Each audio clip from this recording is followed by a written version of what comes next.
Hello दोस्तों, जय Hind. Tally के सीरीज़ में आज हम देखने जा रहे हैं कि लेज़र क्या होता है, ग्रुप क्या होता है। पिछले क्लास में मैंने देखा था कि आप लोगों को बताने की कोशिश मैंने की थी कि कंपनी कैसे बनाते हैं, कंपनी को चेंज कैसे करते हैं, कंपनी के प्रोफाइल में चेंजिंग कैसे करते हैं, अल्ट्रेशन कैसे करते हैं, कंपनी में डिलीट कैसे करते हैं, कंपनी को शट कैसे करते हैं, सेलेक्ट कैसे करते हैं, ये सब चीज़ मैंने बताया था। आज हम सबसे इंपॉर्टेंट चीज़ पे बात करने जा रहे हैं। आज का जो टॉपिक है वो है कि अकाउंटिंग में सबसे इंपॉर्टेंट होता है लेज़र। लेज़र वो चीज़ होता है जिसमें आप अपने हिसाब किताब को मेंटेन करते हैं, जिसमें आप अपने कंपनी के ट्रांजैक्शंस को, बिजनेस के ट्रांजैक्शंस को लिखते हैं, उसको बोलते हैं लेज़र। नॉर्मल तौर पे देखें, अगर हमें कुछ पैसे दे दिए जाएं किसी कार्यक्रम को करने के लिए, तो उसमें हम अलग अलग काम के लिए अलग अलग पेज बना लेते हैं। जैसे मान लिया मेरे यहाँ कोई फंक्शन है और उस फंक्शन में हमने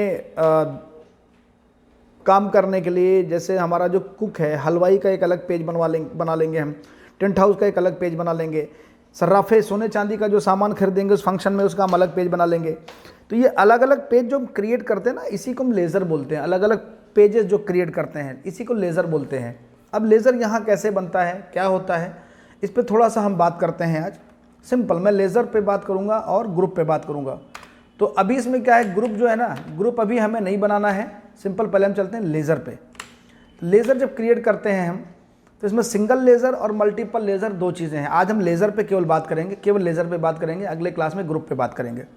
तो अगर हम सिंगल लेज़र बनाते हैं, तो जैसे हमने मान लिया हमको एक पेज बनाना है जिसमें हिसाब लिखना है, मुझे ऐसी चीज़ का हिसाब लिखना है। मान लिया मुझे हिसाब लिखना है कि मैं कितना शॉप रेंट दे रहा हूँ हर महीने, या कितना इलेक्ट्रिक बिल दे रहा हूँ हर महीने। ये चीज़ मुझे मेंटेन करना है। तो क्या करेंगे, हम यहाँ पे लिखेंगे इलेक्ट्रिक बिल का मैं एक पेज बना रहा हूँ और इसको अंडर रख रहा हूँ। अंडर क्या होता है, सबसे इंपॉर्टेंट रोल होता है अंडर का। आप ये नाम कुछ भी दे दीजिए, यहाँ पे नाम कुछ भी लिख दीजिए। आप इलेक्ट्रिक बिल के बजाय बिजली बिल लिख दीजिए, कोई दिक्कत नहीं, बिजली बिल।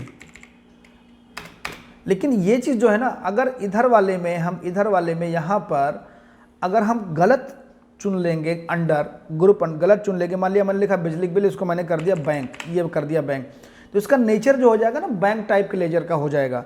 अभी मैं ये खर्चा है हमारा, बिजली बिल खर्चा है, लेकिन मैंने इसको कर दिया ड्यूटीज एंड टैक्सेस में। तो ये क्या करेगा, लिखा भले ही बिजली बिल, लेकिन ये काम कैसे करेगा, ये काम करेगा टैक्स के रूप में काम करने लगेगा। टैक्स यानी हमारी लायबिलिटी हो जाएगी ये।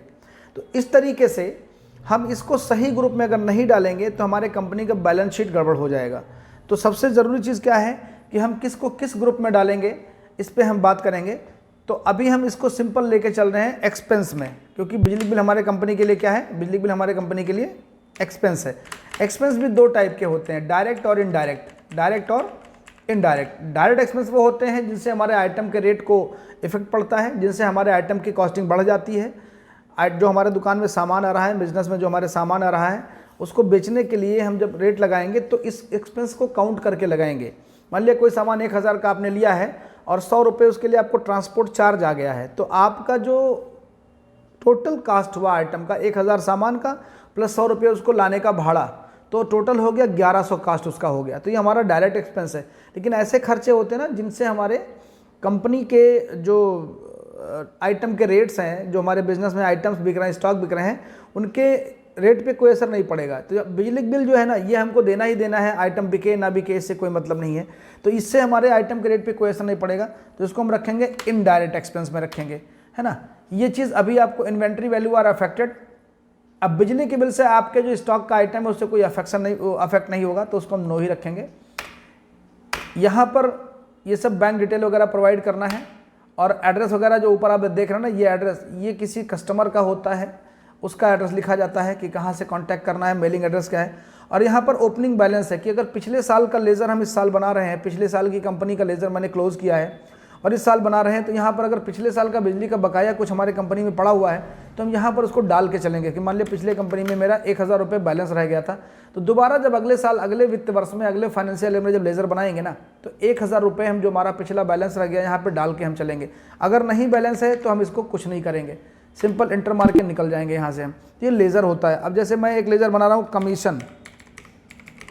अब कमीशन पता लगा ये मुझे मिल रहा है, कमीशन रिसीव्ड है,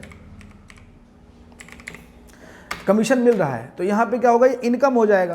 तो तो अब अगर इनकम में हमारा क्या है, हमारा इनडायरेक्ट इनकम में जाएगा, ये इनडायरेक्ट इनकम में जाएगा, क्योंकि हमें डायरेक्ट कोई आइटम से सीधे हमको प्रॉफिट नहीं आ रहा है। अभी ये हम कमीशन हमारी टोटल सेलिंग पे आ रही है, या कोई भी तरीके से हमको कमीशन मिला, या बोनस मिला, हमको फेस्टिवल कमीशन मिला, कैसे भी करके मिला, तो इसको इनडायरेक्ट इनकम में रखेंगे हम लोग इस तरीके से। इनकम डायरेक्ट और इनकम इनडायरेक्ट मैं इसमें रखूँगा, और ये चीज़ मैंने भी बताया है, ये चीज़ हो जाएगा। अब अगर मान लो आपको जो ख़रीदारी आप कर रहे हैं उसका एक लेज़र बनाना है, तो आप इसको परचेज़ का एक पेज बनाएंगे परचेज़ अकाउंट के नाम से, और अंडर पी कर देंगे, यानी परचेज़, पी क्लिक करेंगे, परचेज़ आ जाएगा। अब यहाँ पर आपको ये सब डिटेल नहीं देना है, ओपनिंग बैलेंस वही चीज़ रखना है। अब यहाँ जो मैंने बताया आपको, ये परचेज़ वाला, अगर मैं इसको कर दूँ सेल्स, तो ये क्या करेगा, लिखा भले ही परचेज़ है एकदम से, लेकिन काम कैसा करेगा, ये सेल्स का काम करेगा, है ना। परचेज़ हमारा जो है सेल्स के तरीके से काम करेगा। तो इसलिए ग्रुप बहुत ही आसानी से आपको देखना है, बहुत ही प्रेशर लेकर के आप काम करेंगे, और अच्छे से आप क्लैरिफाई नहीं कर पाएंगे तो आपका गड़बड़ हो जाएगा।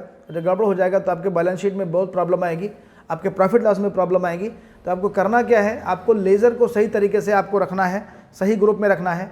ये तो मैंने बताया आपको single laser creation. Multiple laser क्या होता है, मल्टीपल लेज़र ये होता है कि आप एक साथ में कई लेज़र बना सकते हैं। कैसे, अच्छा, इसमें जो डिस्प्ले है ना, ये देखने के लिए होता है कि कौन कौन सा लेज़र बना। अल्टर होता है कि लेज़र में कुछ चेंजिंग करनी है तो आप यहाँ से कर सकते हैं, ये अल्टर होता है ना। मैंने बिजली का बिल के बजाय गलती हो गई मान लो मैंने, तो यहाँ पे मैंने फिर से कर दिया इलेक्ट्रिक बिल, है ना। इसके लिए होता है हमारा अल्टर। अब इसमें आते हैं मल्टीपल। मल्टीपल में क्या होता है, एक साथ कई लेज़र बना सकते हैं। मान लो मैंने किया क्रिएट, अब यहाँ पे आ गया ग्रुप कि आप ये जो लेज़र बनाने जा रहे हैं किस टाइप के हैं। मान लिया मैंने मेरे कंपनी के या मेरे बिजनेस के कई अकाउंट्स हैं, अलग अलग बैंक्स में है, तो मैंने बैंक ले लिया मान लो, या कई सारे सप्लायर्स हैं तो सप्लायर का ग्रुप ले लिया मैंने, मान लो बैंक ले लिया। अब बैंक में मेरा एक अकाउंट SBI का, SBI में है, SBI अकाउंट, है ना। ओपनिंग बैलेंस इसमें कुछ पड़ा हुआ है बैंक में, क्या मान लो इस वाले खाते को पिछले साल से इस साल ला रहे हो तो बनाओगे। हर वित्त वर्ष में नया लेज़र आपको बनाना पड़ेगा, हर फाइनेंशियल ईयर में आपको नया लेज़र बनाना पड़ेगा, क्योंकि पुराने लेज़र को आप नए में लेके नहीं आएंगे, आप नए लेज़र क्रिएट करेंगे। पुराने लेज़र ला सकते हैं, लेकिन उसके लिए दूसरा मेथड है, उससे मैं बात नहीं करूँगा, अभी मैं सिंपल बात कर रहा हूँ। तो अभी यहाँ पे कोई बैलेंस पड़ा हुआ है तो ठीक है, नहीं तो कोई बात नहीं। दूसरा मैंने कर दिया BOB बैंक, BOB अकाउंट, है ना, BOB बैंक कर दिया। अब फिर मैंने कर दिया HDFC। तो एक प्रकार के अकाउंट देखिए एक साथ लेके, क्योंकि ऊपर मैंने एक ही बार में ले लिया, यहाँ पे एक्सिस ले लिया मैंने।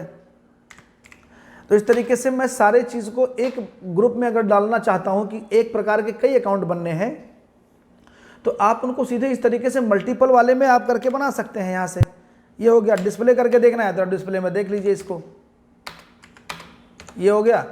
और यहाँ पे डिस्प्ले देखना है तो यहाँ पे डिस्प्ले, किस ग्रुप के देखना है आपको, बैंक अकाउंट वाले को देखना है कि बैंक अकाउंट बनाया आपने, ये दिख गया। अगर आपने मान लो आपने बनाया होता करंट असेट्स, तो करंट असेट्स यहाँ दिख जाता। तो आपको जिसमें भी देखना होगा वो दिख जाएगा, है ना। करंट असेट्स क्यों दिखाएगा भाई, बैंक आपका असेट्स ही है तो आपका असेट्स में ही दिखाएगा। अभी आपको मान लो आपने कुछ चीज़ बनाया होता, मान लो आपने बनाया होता ड्यूटीज एंड टैक्सेस में कि कितने प्रकार के टैक्स आपने जमा करने हैं, तो वो सारे लेजर्स यहाँ दिखते हैं। तो ग्रुप में क्या होता है ना, मल्टीपल में आप एक साथ कई बना सकते हैं। तो इस तरीके से आपका लेज़र आपको क्लियर हो गया होगा। ग्रुप क्रिएट करने की बात जो आती है, ये ग्रुप मैं आपको अगले वीडियो में बताऊंगा कि ग्रुप क्यों क्रिएट करते हैं, क्या ज़रूरत है इसकी। फिलहाल लेज़र पे हम आज के वीडियो को समाप्त करते हैं। इस तरीके से आपका लेज़र क्रिएट करना आपने जान लिया, कैसे एंट्री होती है हम अगले वीडियो में आपसे बात करेंगे। मिलते हैं नेक्स्ट वीडियो में, तब तक के लिए गुड बाय।